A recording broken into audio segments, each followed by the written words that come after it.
ইমাম জাসসাস রাহমাতুল্লাহি আলাইহি বলেন আহকামুল কোরআনের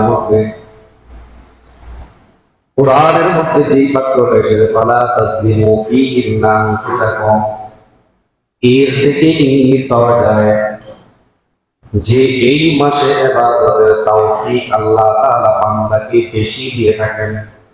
আর এই মাসে ইবাদত অনেক দামি ইবাদত, সম্মানিত মাস। কারণ যুদ্ধ থেকে মানুষ বিরত থাকে, মানুষ অবসর থাকে, মানুষ ইবাদত বেশি করতে পারবে। কিন্তু এখন দেখা যায় কি মুহররম মাস, কি রজব মাস, কি জিলকদ, কি জিলহজ মাস, এই মাসগুলোর কোনো কদর আমাদের মধ্যে নাই। তাহলে আমরা এতক্ষণ আলোচনা দ্বারা আমরা জানতে পারলাম মুহররম এই মাসটা হলো আরবি মাসের প্রথম মাস, আর চন্দ্র মাস হিসেবে রাখা সকল উম্মতের করে হিসাব রাখাটা করেছে কিফায়া। মুহররম মাসে 3 নাম্বার হলো ইবাদত বেশি বেশি করে করতে হবে।